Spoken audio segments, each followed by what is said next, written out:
everyone, good morning. I'm Dhyanesh. I have my colleagues Rahul and Surya here, and we're going to take the next few minutes to take you through the work we did part of the AI Cohort Program.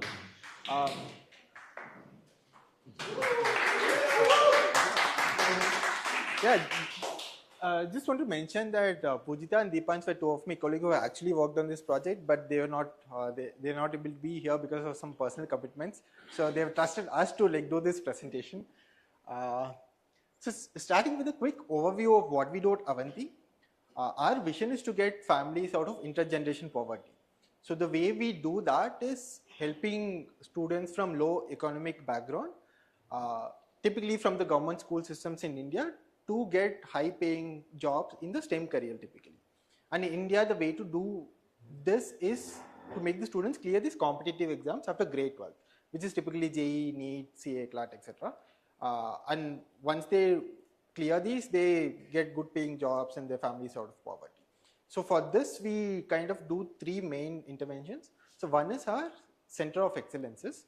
So these are basically physical schools where we identify bright students across the country, bring them all together to a physical setting, and the teachers are also physical, and the entrance exam coaching happens in person.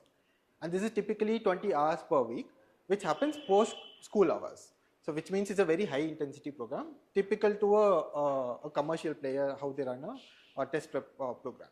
And the second one is the online synchronous program. Here where we identify students across the country, but they can't be made to come in a particular school to study because of various constraints. In that case, we run an online program where we kind of emulate the physical schools. Like teachers comes to a Google Meet, students come, 1:40 student to teacher ratio, and the teacher teaches a live class. And this typically runs 12 hours per week. And all the students, so we work with 8 government systems across this country. So every student from all these government school systems, they have access to a free self-learning portal where they can access resources, study on their own, prepare for tests, and all of it. And you can see just numbers of how much the scale is, 2.5 in the Center of Excellences, 600 odd students in the online classes, and a little over 100,000 students in a self-learning mode. Now, next part over to Rahul. Yeah. So just to take you through one of the centers, so in screen I'm showing one student from one of our Center of Excellence, which is in Mohali. The student is Khushbu. She has 5 more siblings in her family. Her father is a daily wage worker, whereas mother works in a production factory. Currently, Khushbu aims to get into one of the best engineering colleges in the country, and for that she is preparing for one of the toughest exams in the country, which is the JEE mains entrance exam. So what she's currently doing, she's a very hardworking student. She's actually attending all of her lectures. She's attempting the test. But where she's getting stuck at is that right after the test, what is she supposed to do next? So if she's getting an X amount of score, what exactly she needs to do in order to improvise that score further. So for that, we have her teacher as well as her mentor, Bhumika ma'am. Bhumika ma'am teaches her chemistry as well as she mentors her. Bhumika ma'am has a very tight schedule. She basically takes around 4 to 5 classes in a day, and then she finds some time to actually mentor kids as well. For this, she is actually trying to understand her testing pattern in the backend, and then try to make an analysis out of it, for which she can then sit with the student and tell her what exactly she is supposed to do next. So when I say that she is supposed to analyze her past test performance, what exactly she do in that process, in her pre-work process, I'll just quickly show that. So for example, Khushbu has now attempted 2 major tests, cumulative major tests. So what Bhumika ma'am will do first is she'll look at her test report. This is the screenshot for one of her test report, the latest test which she gave, the major test 2. She'll look at the overall performance, how much did she score at an overall level, as well as at a subject level, what was her performance. She will also look at the chapter-wise performance, that at every chapter, how was she actually scoring. Now within all of these chapters, we have something called the priority order of chapters. We have assigned chapters like that. After thorough analysis of the JEE mains actual question papers over the past few years, we are now able to say that there are certain chapters which are higher priority in nature. That means the number of questions which have appeared from those is slightly higher in compared to others. So Bhumika ma'am is interested to see that how has my student Khushbu performed in the higher priority chapters. So she looks at that data as well, which is available in the last column. I'm sorry, I think it's not, because of the pixelation, it's not visible, but yeah. After that, she looks at her test performance of major test 1, which she gave prior to the latest test. Similar things she'll do in this test as well. And right after that, she'll look at her mentorship notes. So basically, when she mentored the student prior, after major test 1, she will look at what exactly happened during the conversation. So for example, here we can see that the student was actually a little bit depressed. She felt that she's actually scoring low and does not know what to do next. Where Khushbu ma'am suggested that you can actually do really well in the test. All you're supposed to do is just prioritize few chapters at a time. And she also assigned those chapters after doing some pre-work in the previous conversation. So she have to look at those notes before actually sitting with the student next time. After that, she also looks at something which we call the cutoff sheet. She also have to look at this data because with respect to JEE mains entrance exam, if you want to crack this exam, the cutoffs are different for different category students. So since Khushbu is a SC category student, Bhumika ma'am will be interested to know that what score she is supposed to chase at least in order to qualify the exam, and what score she is supposed to chase to get into a good government college. As you can see, the exam is of 300 marks and she is supposed to chase 40 marks just to qualify the exam and at least 55 marks and above to stay on track to get into a good government college. The score seems really low, but that's what the nature of this exam is. That's why we call it one of the toughest exams. And the last thing again which she has to look is that if ma'am is going to mentor her for the next major test, which is major test 3, she also needs to check which are the new chapters which are coming, because that data is not present in any of our test reports, because they are new chapters which are coming. So she has to look at all of this information. And after that, what Bhumika ma'am do is, Bhumika ma'am makes her notes. This is the pre-work notes. She actually writes down her performances from major test 1 to 2. She highlights certain things which she wants to discuss with the child during the conversation. That for example, you did 8 incorrect questions in the major test 1, but now it's shifted to 18. Why did you attempt it so many questions? What actually happened during the test? So similarly, at every subject level, she wants to understand what happened where. She also celebrates her wins during the conversation, and those areas are also the ones which she highlights. All of this pre-work takes roughly around 40 to 50 minutes, around 50 minutes to 50 minutes roughly per child.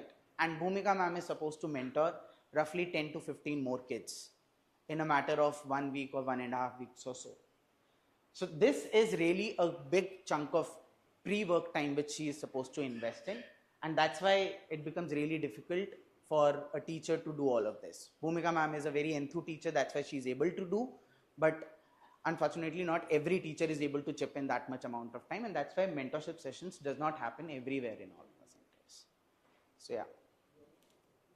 Yeah, and this is the exact problem that we're trying to solve through this project. So the question is, how can we enable the teachers with the personalized insights of every student that they mentor without having to do a lot of pre-work? And the hypothesis that we have is, if we have an AI generated summary, which we can generate for every student by looking at all the information that they had to look, give it to them as a PDF file, which they can just refer to it quickly before they do the mentorship sessions. So that's a hypothesis we had. And here's a snippet of how the report looks like. So now in the pilot stage, and this is the few sections that we have.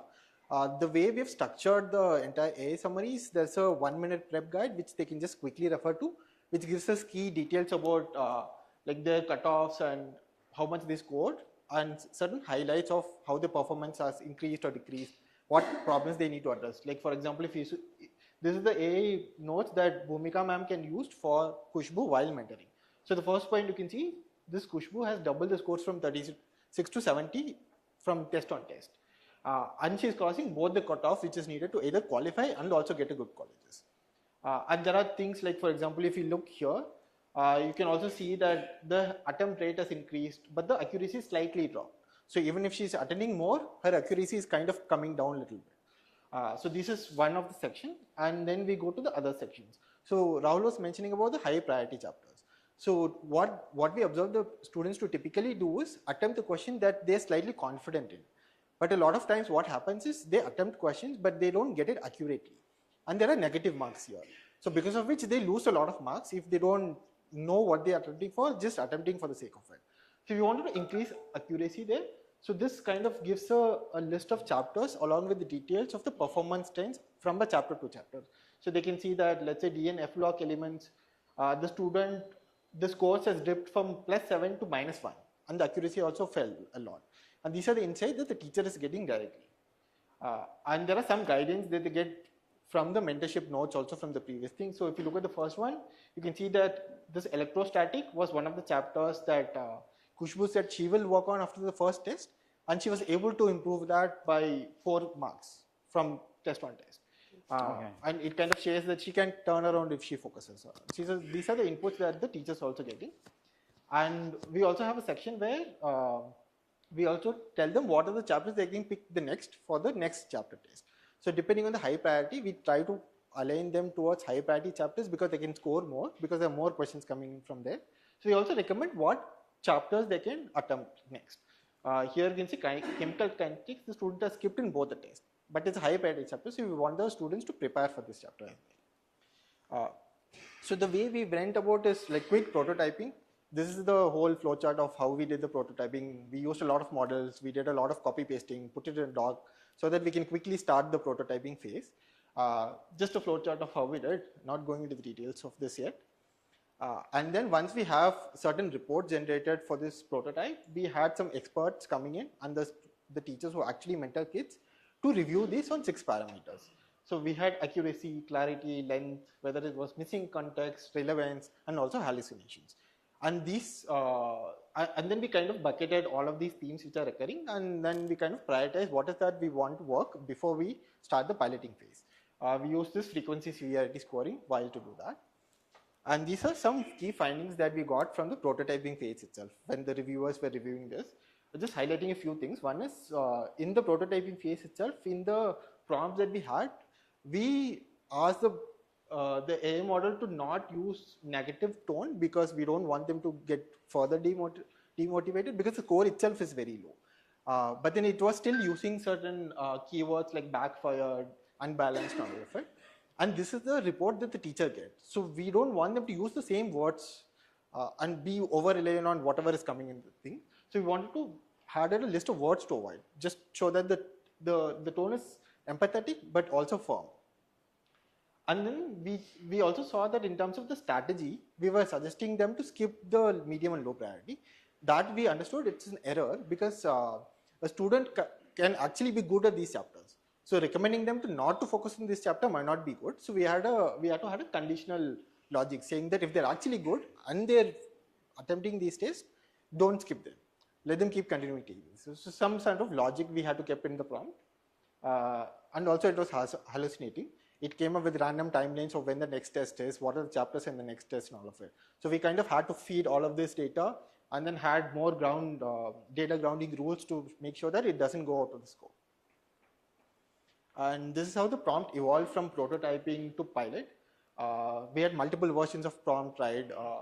And again, as I said, the priority logic was changed. We had a conditional logic within the prompt itself saying that if a student has started at medium or low priority and they've gotten good marks, but if it's a knowledge gap, maybe skip that chapter. All of this in discussion with the students, not like the AA is going to suggest that do this, but it's more of discuss this with students to find out what needs to be done. And then more of data grounding rules we had it. So it started giving information like 50% was the score of in this particular chapter, but it is not referring to which chapter it was. Was it an average score across test, or is it the first test score, last test score, and all of it? So we had a few ground rules there. And also the quality. So it is kind of overstating a wins because we said focus on the positives, but it's kind of going into an extreme where it says that you are brave because you attended more questions, but the the negative thing was it was leading to lesser scores, even if they attempted more, because they're getting more questions wrong. So it's kind of telling that as brave and giving them a false hope that whatever they're doing is right. So we had to change some of these, and most of the changes we have done in the prompts itself. Yeah, over to Surya to talk about the development process. I'll just show the demo and I'll walk you through this. But basically, we have a lot of data on BigQuery and Google Sheets for each student, which we sort of condense, and along with the prompt that Dhyanesh talked about, we send it to the model for the feedback. So I'm showing it on localhost for now. So I typed in the student ID here, and I fetched the data. So the data comes from, as I said, BigQuery. The mentorship notes come from Google Sheet. So these are the notes that the teacher makes when after the student has given the test and the teacher's conversation. So the data has come. So this is student Gurpreet, and she's from SC category. So these are the two tests that she has given, major test 1 and 2. And for each test, so these are the mentor notes. So for example, the teacher noted that these are the areas of concern and what strategies. And this is the test data, which is basically like chapter-wise score, or subject-wise score, and so on. And we have similar data for the previous test also, major test 1. So what we do is we bundle all of this data together. So that is here, the student's name, the student's gender, and so on. And this is the prompt that Dhyanesh talked about, which we iterated over a couple of months. You can edit the prompts. So there's a prompt manager where you can try out various prompts and see how the output is. So there are several models here. We use Open Router, so you can just access these models. We found Claude to work the best. And you send all of this to LLM, and so the output gets streamed. While the output is getting generated, I'll just show a few more things. So these are the history of, this is on my local host, but these are the history of various runs. You can also bulk run. So for multiple students, you can run the system and you can get like multiple PDFs. So yeah, so the output is still being generated. So you have various chapters, the high priority chapters that the model is talking about. I'll just brief note on deployment. So the backend is running on Python and the front end is React. All of this is on EC2. I'm not able to run it here because like port 8000 is blocked.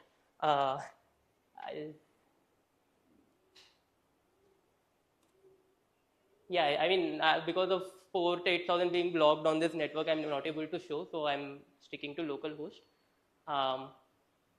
So yeah, so finally the output from the model would show the targets for next test and so on. And what we do is we provide a download PDF button.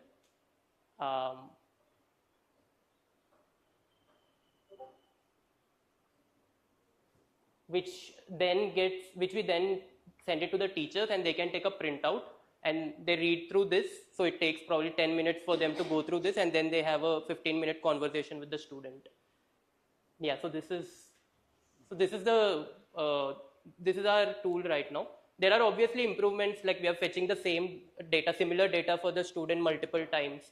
Across students, we are fetching similar data, so there is optimization possible there.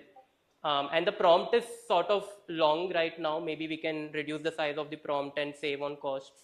So we are yet to work on these things. Not this slide.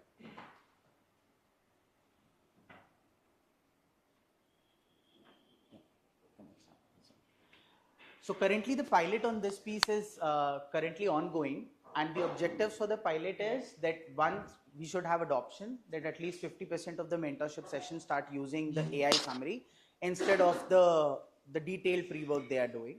Apart from that, we want to observe accuracy in the data, that teachers after running these sessions report that whatever data was presented in terms of accuracy, attempt, or score performance data is accurate. And then comes the reliability, that basically at least 70% or more mentors are able to say that it is more personalized with respect to the student they are actually sitting with. Currently it is running in 2 centers, one is Mohali and Bathinda, where we have roughly 8 mentors to utilize this. And though currently it's still running, but what I just wanted to share one interesting observation which we had while running this. The students who were mentored after using this AI summary piece by teachers, they have started reaching out, quite more often to teachers with their problem solving, with their doubts, and now teachers have a lot of doubts to take care of in class, after class. Because of that, currently they have very less time to take care of one-on-one mentorship sessions for now, and that's why the pilot will extend a bit. And we also find it critical only because the JEE mains exam is next month only, and that's why collectively we are prioritizing doubt solving over the next mentorship sessions for now. So yeah, just quickly on the scaling plan, what we want to do is like once the pilot is done, obviously incorporate the feedbacks that we receive and then scale up with the same model, like in the program model, more students. In terms of the development effort, like Surya said, a lot of things are in the system prompt itself, but we wanted to move the data part at least to the BigQuery here. And then we kind of generate this summary manually, like what Surya was saying. Can we start scheduling it for every test across the programs, and then can it be auto-generated? And then set up an eval pipeline. We don't have it yet, and we wanted to explore copy for doing that. And also experiment with a different persona. Like now it's a JE mentor, but can we have a motivational coach as a persona? And what is that going to come in terms of the reports, etc. And then expand it to newer programs that we work with, because the context is more, we need to do a bit of user research to see what it needs. Probably that will also lead to have flexibility in terms of changing the internal scheme to cater to multiple programs, etc. And also, yeah, we wanted to also start working on the golden sets so that we can do an evaluation fairly more automatically. Once all of this is done, we'll also start thinking parallelly on whether or not if we can directly get this to a student rather than through a teacher. So that's something we need to explore.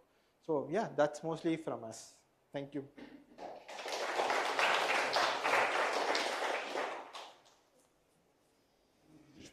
Yeah. Quick question. You had mentioned that it seems like this experience is incentivizing students to go and reach out to the teachers more. Yeah.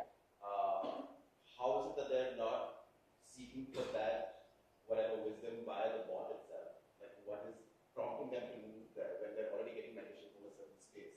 Yeah, so earlier when the mentorship sessions were happening, they were since the pre-work involved in this entire process was too huge, no? So teachers were just telling them broader strategies, I would say generic strategies, that beta dhyan se padho, beta zyada padho, beta zyada chapters cover karo, something like that. But when we started sharing the, the very core data that at chapter level, at a high priority chapter level, student needs to work on these specific areas, teachers utilize that information and start telling the kid that, for example, you need to just score 50 marks in your next test. What does scoring 50 means? It simply means scoring 12 to 13 more correct, 10 to 12 correct questions in total. So how can you actually get 12 correct questions in the next exam? So the conversations are now tilting towards data, tilting towards actual chapters to focus on, and not the entire syllabus in total, which was happening earlier. And that's why now, even when the students are coming to teachers, they're not coming for asking doubts for any random chapter, but the specific chapters they are supposed to prepare for the next test. And just adding to it, Steven, we don't have a chatbot yet which the students can use. So this is the report that the teacher gets to do these mentorship sessions. Yeah. So we are not able to say that just looking at the data to tell the students to do this. Yeah. Because there's a lot of other factors. Like for example, what does the students feel confident about? Like we don't want the AI to assume that just looking at the test report, thinking that the student is confident in this chapter. And this needs to be a conversation that needs to happen and somebody to discuss and then decide on it. And not like directly tell people. Because I mean, at this point, we don't want them to over rely on this and then like not score it in the actual test. So we don't want that to happen. So this will help at some point to probably build a chatbot which we can directly go to the student. And one of the major challenge in the government school systems is device access issue. They don't get access to devices quite often. So yeah, because of that also, we rely on teachers to access the information first and then have a customized conversation with them. So if we just focus on COE, right, where it's your own teacher, etc. How many hours per week do you think the teachers have for meditation? Like forget AI. Yeah. So currently we are in that part of the journey where the the JEE mains exam is just 1 month away. But in a typical scenario, they can block around 4 to 5 hours of mentorship sessions in a week. If we start from, the April session when everything is new and they have time to prepare, so they can actually balance. And each teacher has how many kids that you said 10 to 10 to 15. Yeah. But is that a, So basically 10 to 15 is what, teachers and yeah. 21. We started off with that thing now, but on an average, it should be around 20 to 25 kids on ground. Because when we see in terms of COEs, we have around 40 students in a batch. So, and split across 3 teachers. So it roughly lands to that number, considering 11th and 12th grades both. Yeah. Yes.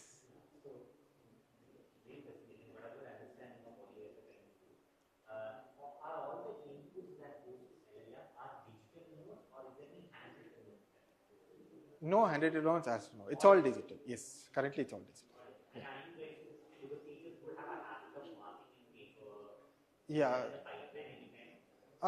Not right now, at least. What they're doing right now is filling a Google form immediately after that. So, yeah. Correct. Yes. Yeah. Yes. Currently English. Yeah. Because the test is typically in English and it's Hindi plus English the conversation, but the input is all in English currently. Yes. Yes, Hinan. From what I understood is that currently the report can be downloaded as PDF and shared to the teachers, but like you just classified each mentor as around 10 to 15 or 22 sort of students to mentor. So I'm assuming that the scheduling of these mentorship sessions happen quite periodically, as and when availability of the mentor. So how do the teachers reach out to you in real time, or how does the report reach to them to sort of help guide these mentoring conversations? So currently it's somewhat manual. So we know the test happens in a particular school on a particular date. So after that we kind of generate the reports for all the students in the school. And then we give it to them in a drive which they can just download. But that's what we wanted to also automate. Like we'll know when the student has taken the test, can we just quickly generate it automatically which gets to the teacher. Correct. Yes. Because we know when the test happened in the particular school. Joined this cohort, at what stage were you? Oh, we didn't know anything before we joined this cohort. Yes. Absolutely.